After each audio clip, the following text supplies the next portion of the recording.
à l'adresse des gens de la communauté juive, je leur disais que je n'aimais pas beaucoup les gens qui regardaient Israël avec un réalisme d'acier et les mêmes qui regardaient la France avec un angélisme de plume.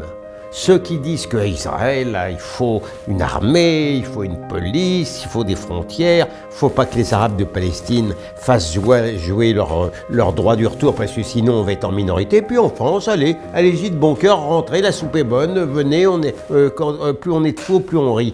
Ça n'a aucun sens.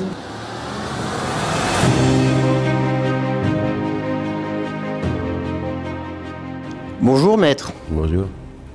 Cher Gilles William. Appelez-moi William, les amis m'appellent William. Alors cher William, merci de nous accueillir dans votre magnifique cabinet. Maître Goldnadel, c'est un honneur de vous, non pas de vous recevoir, mais d'être accueilli par vous aujourd'hui. J'ai eu un peu de mal à avoir ce rendez-vous, mais heureusement vous venez de sortir un livre, donc c'était ma chance et je l'ai saisi et nos 80 000 abonnés seront très très heureux parce que je pense que vous êtes probablement leur avocat préféré avec Thierry de Montbrial et peut-être Gilbert Collard, mais dans une vie passée. C'est un bon compagnonnage. Alors, on n'est pas là pour parler de votre brillante carrière, non plus que nous ne sommes là pour développer ce dont vous parlez sur CNews régulièrement et qui fait l'unanimité, évidemment, vous vous en doutez, chez Reconquête. On est là pour parler de votre ouvrage, votre dernier ouvrage, très fort, très intéressant, que je viens de commencer. Vous n'en aviez plus, j'ai apporté mon exemplaire, j'espère que vous nous le dédicacerez à la fin de l'entretien.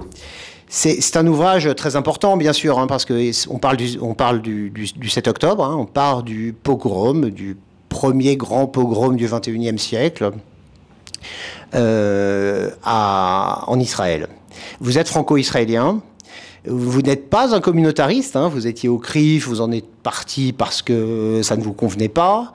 Enfin, parti du bureau exécutif, je crois, du bureau politique, mais vous êtes un sioniste revendiqué et vous êtes franco-israélien et je crois que vous avez un de vos enfants qui combat en ce moment dans l'opération antiterroriste à Gaza. Il était sous les drapeaux, il ne l'est plus depuis 15 jours. Bon, en tout cas, il l'a été, donc vous êtes très très engagé. Vous êtes probablement, et j'en finirai là mon propos liminaire, le Français juif qui a su le mieux réconcilier, je crois, les Juifs avec l'idée nationale et le patriotisme français. Moi, c'est comme ça que je le ressens depuis des années. Je pense que ne pas être le seul, et évidemment avec Éric Zemmour, hein, vous êtes tous les deux... Vous m'autorisez, avant de parler de mon livre... Mais je vous en prie, cher maître, je vous cède la parole. De parler de la polémique amicale que j'ai toujours eue avec Éric Zemmour sur le sujet. Éric est on va dire, d'une sorte de patriotisme, pour pas dire de nationalisme, ombrageux. Il m'a toujours reproché amicalement d'avoir la double nationalité. C'est un sujet chez lui et chez nous. Ça fait partie, comme les prénoms, d'un sujet récurrent. Et c'était encore une fois une sorte de polémique amicale que nous avons toujours eue. Depuis son retour d'Israël, et j'ai déjeuné avec lui ensuite, il me semble avoir un tout petit peu mieux... je pense qu'il a mieux compris mon point de vue. Vous parlez du voyage qu'il a fait juste après les événements. Hein. Absolument, après le 7 octobre. J'ai écrit quelque part que je préférais les hommes qui aimaient deux femmes à la fois, ça existe, plutôt que les hommes qui n'aiment aucune femme. C'était une boutade. Ce qui est vrai, je crois avoir raconté cette anecdote qui m'a beaucoup ému à Éric. Il y a quelques années, j'ai un ami qui m'a demandé de préfacer le texte des congrès sionistes dans le monde. Il y a eu avant la création de l'État d'Israël, à partir de 1800. Après l'affaire Dreyfus. Il y a eu, chaque année, il y avait un congrès sioniste. Le principal... Le premier était à Bâle. À Bâle, bravo. 1901, je crois. Alors, simplement, on doit être en 1933, 1934, et c'est le délai, je ne sais pas où ça se passe, c'est le délai, parce qu'il a fallu que je lise le livre pour préfacer, et je l'ai trouvé passionnant, de Jonathan Selem.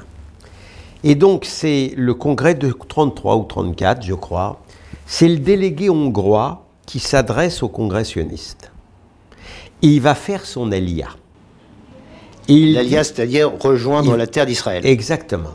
Il décrit une situation en Hongrie d'un antisémitisme virulent. Et il dit, et ceci ne m'empêchera, je pars en Eretz Israël, mais ceci ne m'empêchera jamais d'aimer les Hongrois et la Hongrie. Et tous les délégués sionistes dans la salle se lèvent pour l'applaudir. Ça veut dire quoi? Ça veut dire que quand vous aimez la conception de l'État-nation, lorsque vous aimez vraiment votre État-nation, vous l'aimez pour la vie, quelles que soient les vicissitudes. Et moi, je peux vous dire, et je pense que ma présence en France, alors que mes 2 enfants sont israéliens, témoigne de mon attachement viscéral à la France et de mon attachement viscéral à Israël. C'est ainsi. Quand j'étais président de France-Israël, maintenant je suis président d'honneur, mais quand j'étais président de France-Israël, j'avais créé la devise « Quand je défends la France, je défends Israël. Quand je défends Israël, je défends la France ». Il y a des fois où je pense davantage à Israël en fonction des événements. En ce moment, c'est sans doute le cas. Il y a des moments où je pense davantage à la France, la situation de l'immigration invasive, etc. Ça dépend, si vous voulez, des moments. La plupart du temps, en ce moment, j'avoue que je ne sais pas où donner de la tête, si vous voulez. Mais la réalité, il faut la comprendre. Elle est là. Et quand je fais mes conférences, quand je faisais mes conférences en Israël, auprès des franco-israéliens, je peux vous dire qu'à la fin de la conférence, ceux qui s'étaient établis là-bas et qui faisaient leur aliyah, ils venaient me questionner sur la situation en France. Ils étaient très inquiets, ils sont très inquiets pour la situation en France. Ne croyez pas parce qu'ils sont partis en Israël, je vois mon fils par exemple, mais ne croyez pas que pour autant, ils n'ont pas conservé leur amour de la France et leur inquiétude pour la France. Et il faut rappeler à nos auditeurs et à nos téléspectateurs que c'est là où Zemmour a fait son meilleur score, Israël. Vous avez raison. Son meilleur score électoral, j'entends. Oui, vous avez raison, et ceci n'a pas été pour m'étonner.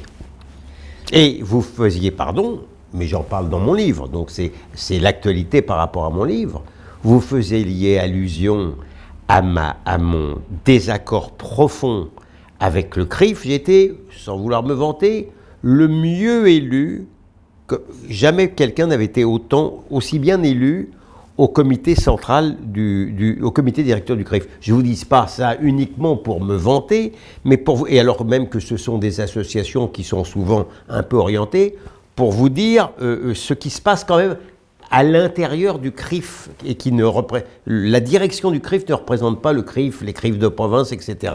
Vous disiez vous-même que vous étiez présenté à la direction politique pour tester votre popularité. Voilà, j'ai lu ça dans votre livre. Sottement. Parce qu'en réalité, mon désaccord profond avec la direction du CRIF, qui perdure, même s'ils ont fait un tout petit peu, un léger progrès vers le réalisme, sur le coup de boutoir de la réalité, c'est que ces gens-là ont été totalement fascinés par l'extrême droite fantomatique et ils ont oublié de regarder la réalité. Ils ont oublié de regarder l'extrême gauche.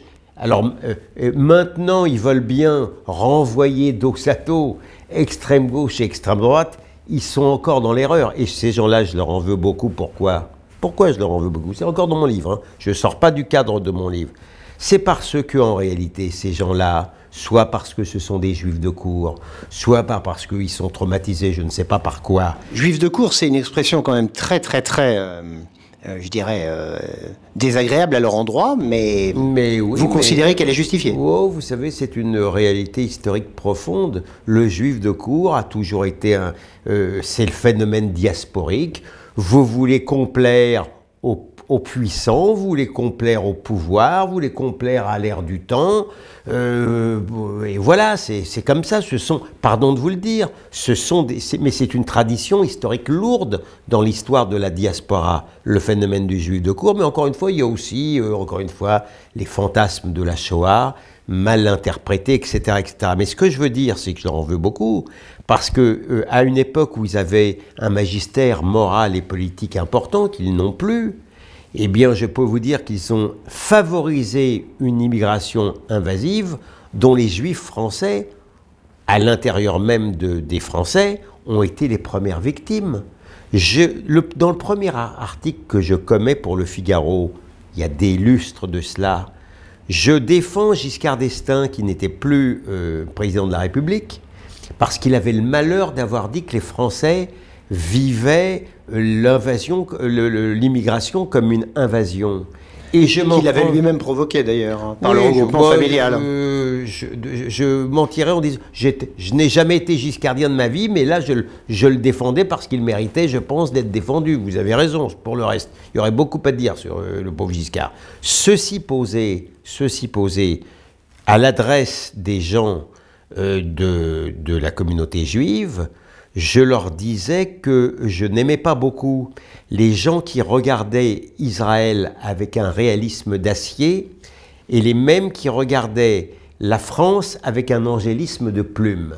Ceux qui disent qu'Israël, il faut une armée, il faut une police, il faut des frontières, il ne faut pas que les Arabes de Palestine fassent jouer leur droit du retour parce que sinon on va être en minorité. Puis en France, allez-y de bon cœur, rentrez, la soupe est bonne, venez, plus on est de faux, plus on rit.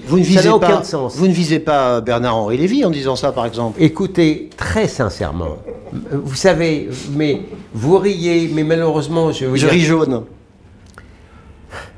La réalité des choses, c'est que Bernard-Henri Lévy est un frère pour moi dans le cadre du combat d'Israël, et c'est un adversaire dans le cadre du combat pour la France. Vous savez que Zemmour l'a traité de traître. Écoutez, je n'irai pas jusque-là. Franchement, je n'irai pas jusque-là, mais il est dans un erreur. Mais je lui en veux beaucoup, par exemple, de considérer que M. Bardella est un antisémite. Ça n'a aucun sens.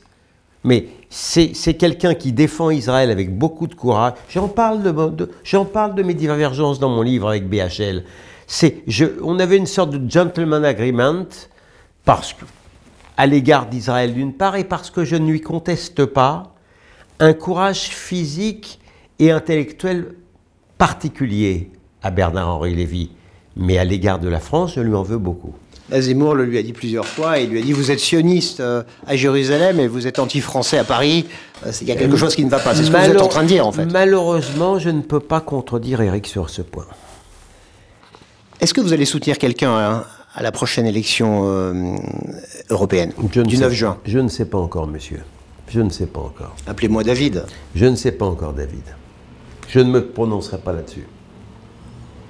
Vous ne nous direz pas pour qui vous avez voté à l'élection présidentielle? Non, non. Je vous dirai simplement que je n'ai jamais voté pour M. Macron. Ça, on s'en doutait un peu. Est-ce que vous pouvez prendre votre propre livre pour le montrer à nos téléspectateurs?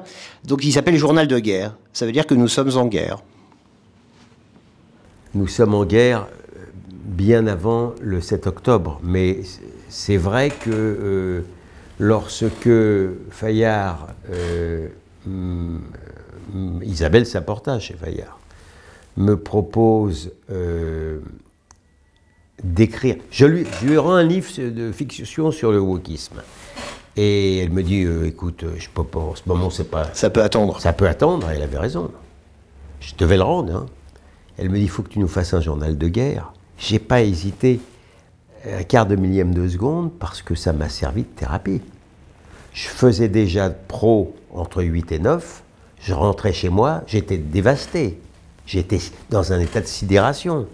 Donc je faisais pro entre 8 et 9, je rentrais chez moi, je mangeais légèrement, et puis de 11h à 2h du matin, j'écrivais, et j'ai commencé par écrire, évidemment, sur la guerre, sur le conflit, d'écrire les choses, puis j'ai fait la guerre aux médias, en général, et au service public, ce que j'appelle l'audiovisuel de service public. Service public. En particulier. Puis, j'ai expliqué ce qui nous arrivait. Et le fond même de ce livre, et je pense que c'est ce qui explique d'ailleurs son succès, qui va bien au-delà du cadre communautaire strict, c'est parce que j'explique que les Français et les Israéliens sont dans le même bateau. Oui, vous vouliez en venir à ça, hein, c'est-à-dire que Israël est la vitrine de ce qui va nous arriver demain. Bien sûr.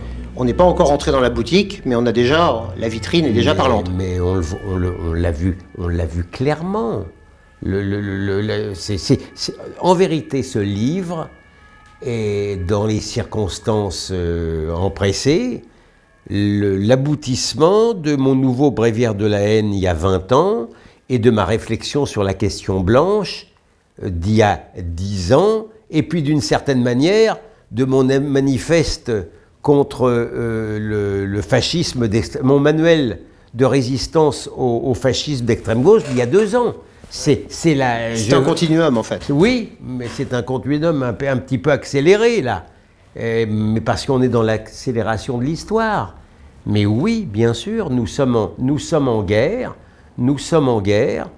Je décris, vous le savez bien, je considère que d'abord, enfin je le dis maintenant, je commence le 7 octobre, le 10 octobre, je l'écris que dès l'instant où il y aura une riposte israélienne, militaire, dans le cadre d'un territoire exigu qui est Gaza, avec des gens qui utilisent les civils comme des boucliers, l'État ghetto-pogromisé sera nazifié. On est dedans. Mais pourquoi il est nazifié? Pourquoi il est nazifié? Pourquoi l'État ghetto fait-il l'objet d'une telle détestation médiatique? C'est pas... Éclairez-nous là-dessus. Eh bien, c'est beaucoup moins par un antisémitisme classique que je ne récuse pas et que je n'invalide pas, qui est partout, mais avant tout, et ça n'a rien de contradictoire, par la détestation de l'État-nation occidental en Orient qui se défend bec et ongle. Ceux qui détestent les Occidentaux en général et les Blancs en particulier s'en prennent d'abord à l'État-nation, au jeune État-nation qui se défend encore. Après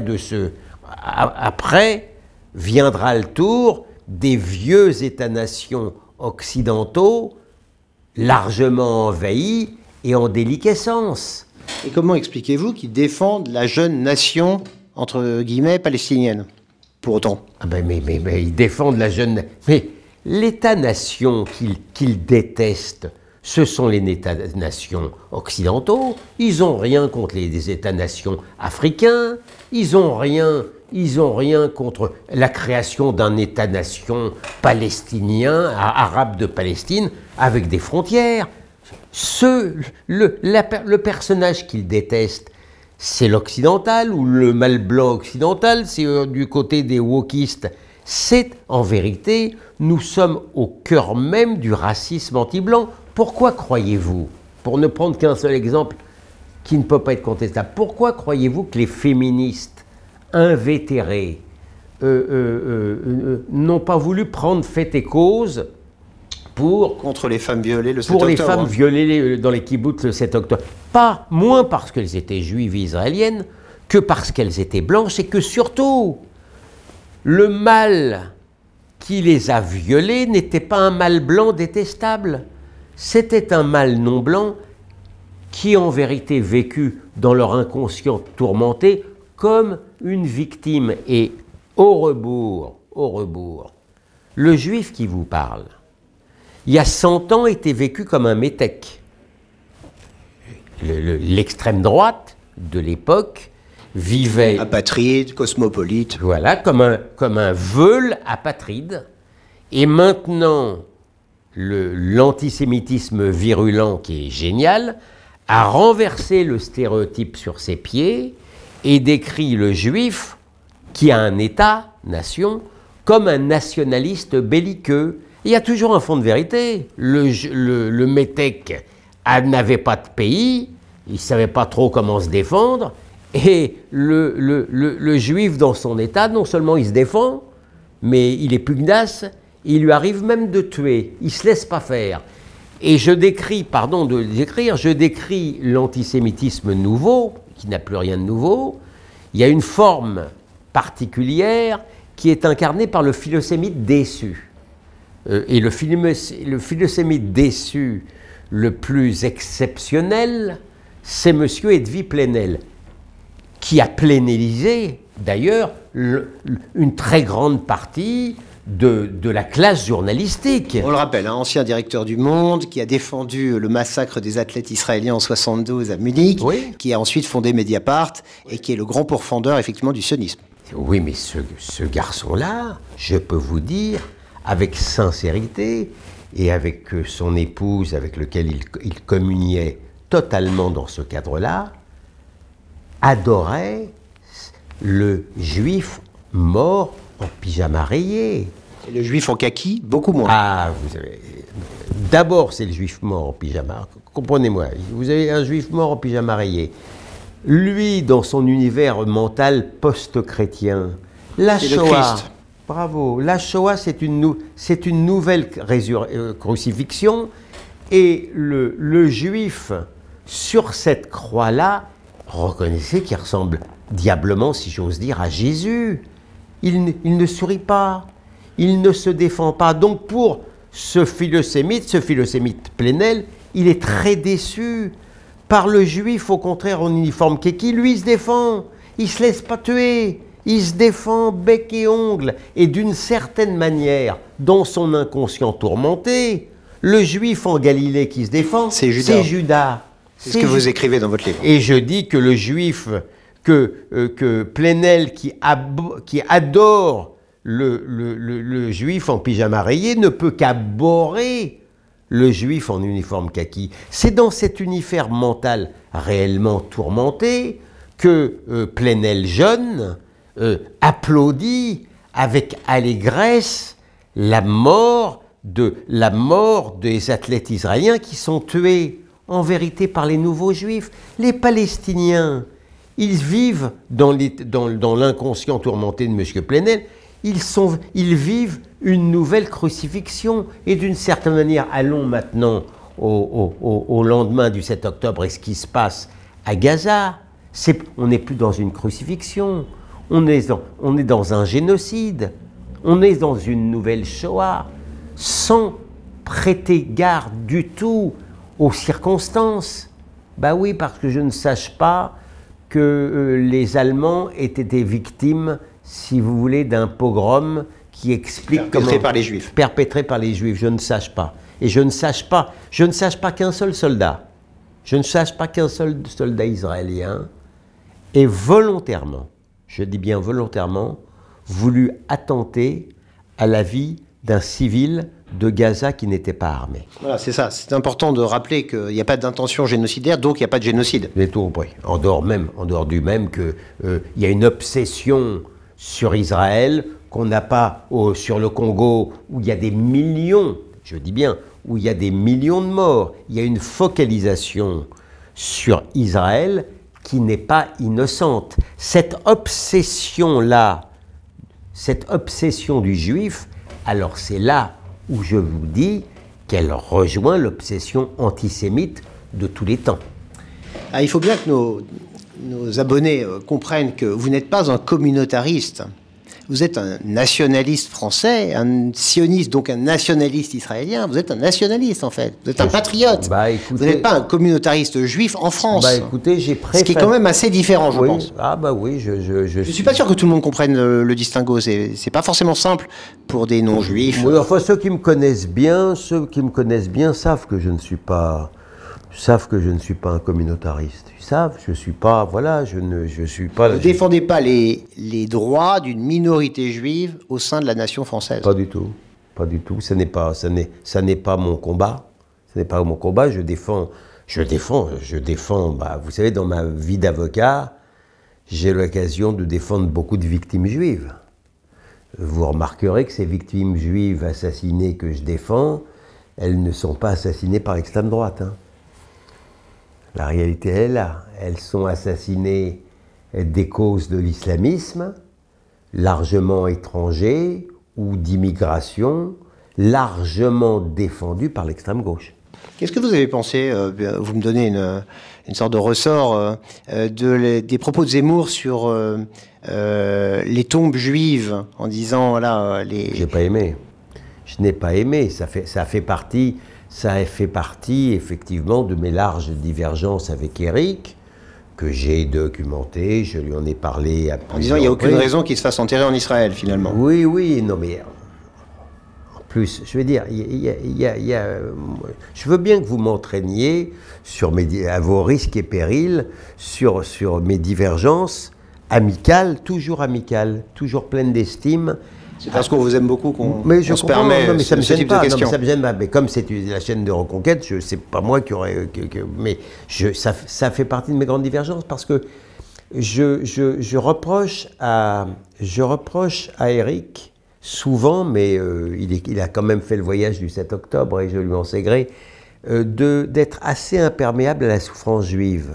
Mais à décharge, pour Éric, il n'est jamais dans le pathos. Il n'est jamais dans le pathos, pour personne. Donc, et il a expliqué pourquoi plusieurs fois. Oui, enfin, circonstances largement atténuantes. Je considère quand même qu'il aurait pu faire l'économie, ne serait-ce que dans son intérêt politique. Et récemment, on m'a reproché aussi d'avoir dit ça avec espièglerie. Je le considère comme un plus grand intellectuel que comme un grand politique, Éric. Même si je trouve qu'il a fait un parcours présidentiel remarquable. Il m'a épaté même en tant qu'orateur, je le dis franchement, mais il y a des choses que vous pouvez dire quand vous êtes un intellectuel, il y a des choses que vous devez réfréner. Vous n'êtes pas obligé de tout dire quand vous faites de la politique. Donc, d'autant plus que ces gens-là étaient religieux. Vous savez, franchement, le grand-père Sandler qui vient de mourir. Donc on parle des tombes des victimes de Mohamed Merah en 2012. Ça me touche beaucoup, parce que c'était des gens religieux qui voulaient être enterrés en terre d'Israël, parce que c'est Jérusalem, c'est la terre d'Israël, c'est la religion juive. La terre d'Israël, le pays d'Israël, a une importance particulière. C'est ce qui sépare ça largement de la chrétienté. Bien. Donc, reprocher cela aux Sandler, qui sont des juifs religieux, ça, franchement, c'est assez en plus dénué de sens. Et en plus, j'ai une pensée là pour Samuel Sandler, parce que Samuel Sandler, d'ailleurs, n'en avait pas tenu rigueur. Je crois qu'ils s'étaient expliqués tous les deux, d'ailleurs. Mais vous ne pouvez pas savoir, j'en ai de l'émotion à en parler, la grandeur d'âme et la profondeur intellectuelle qu'avait Samuel Sandler. J'en avais parlé avec lui, il avait compris, il avait pardonné, si j'ose dire, les écrits. Il est mort depuis. Hein. Il est mort, on l'a perdu depuis. Moi, je me souviens très bien, il y avait vraiment... Lorsque Dupond-Moretti, qui est un adversaire politique, mais un ami très cher en tant que confrère, avait défendu le frère de Mohamed Merah. Il l'avait défendu, c'est un avocat, il l'avait défendu, et il y avait des avocats de partie civile qui l'avaient traîné dans la boue avec excès, vraiment avec excès. Et j'avais d'ailleurs écrit un article dans Valeurs Actuelles pour défendre Dupond-Moretti là-dessus. Je lui avais simplement reproché qu'il n'aurait pas dû défendre également verbalement la mère qui n'était pas sa cliente. Mais peu importe. Je l'ai défendu là-dessus en tant qu'avocat, d'avocat à avocat, de confrère à confrère et d'ami à ami. Samuel Sandler m'avait approuvé. Tout de même.